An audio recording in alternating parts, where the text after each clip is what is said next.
ဒီ game လေးဆော့ပြမှာ ကျမတို့မူချိုးပြနေရယ် ဒီ game လေးဆော့ပြမှာလို့ဖြစ်ပါတယ်ဒီ game ကကောင်းတယ်လို့ပြောထားပါတယ်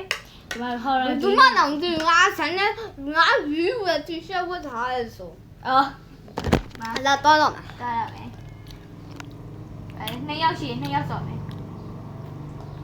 ဝင်ပြီနော်ကွာကောင်းတဲ့ပုံလေးလေးရီကူးကန်နေတယ် ဟုတ်တော့ဟုတ်တယ်လာတယ်လာတယ် อืม ငါတို့ဇွန်မီတွေဖြစ်တော့မှာမဟုတ်လား အင်တာနက်ပေါ့နော်ကျမတို့ မင်းတို့ဆမန်းစားနေရ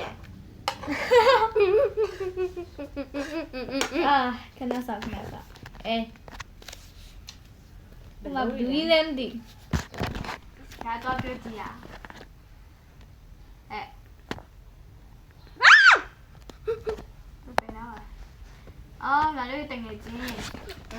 ဟေးတငယ်ချင်း အမအဲ့ဒီညနေရောက်အများလူပတ်ကြတယ်ဆိုပြီးတာသူကတစ်ချက် ဟုတ်လား ဟုတ် ဒီအော်ဒါငါတို့ရဲ့တငယ်ချင်းဒိုးနဲ့တူလိုက်တာဟာကဒုံးဟာသူ့မှာစပင်လည်းမပါဘူးအော်ငါတို့ရဲ့တငယ်ချင်းနောက်ကိုလိုက်လာမယ်ဟာလည်းလက်လိုက်လား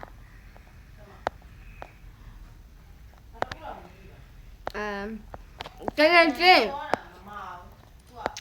လမ်းမမြန်ရှောက်လို့ရလား အော်လိုင်းရလက်နဲ့အမလေး this is အော်ဒါဒါ ဒီ လည်း ပါးရောင်းချက်ပါပြီဘူး လုံးပဲဖြစ်ပါတယ်တဲ့အော်နားလေနော်တငယ်ချင်းဒါတငယ်ချင်းလားမသိဟုတ်တယ် ခဏချင်းလေနင်ခဏချင်းလေနင်တို့လေငါတို့ရဲ့ subscriber ဖြစ်ပြီးတော့ညီမပြောဆိုရင်အင်္ဂလိပ်လိုပြောပြပါမယ်ဟုတ်တယ်နော် ပါလိုက်ပြန်ပြီးပါလေဒါကြတော့ပြီးတော့ဒါကြတော့ဒီချက်တဲ့အခန်းပဲဖြစ်ပါတယ်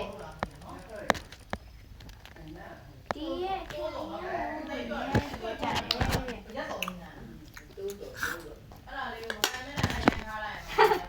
ငါအခုဒီဘိုင်းချက်သက်ဆိုင်ရပါ အေး ကျမအဲ့ဒါဘာသာပြန်ချက်လိုက်ခဏချင်းလို့ I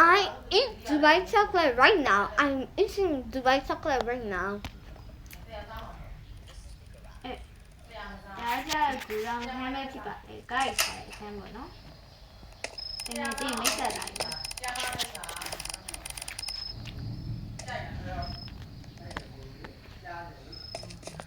We normally have one here, but it's currently in repair. တန်လေးကျဲပေးထားပါတယ် Anyways, let's continue. မပြဘနဲ့တင်းတင်းချက်ချက်လေးနဲ့ရှောက်လို့ရလားအရှင်းလေးပဲနဲ့ရှောက်တော့ အမတူဝမ်းနဲ့ဝင်လာသူ့အိမ်ကတော်လှလာလားကျဲရီး That's so funny. ဘာထက်တော့မ ငါတို့ရရင်ကြွားတငယ်ချင်းအိမ်မှာငါတို့ရရင်သွား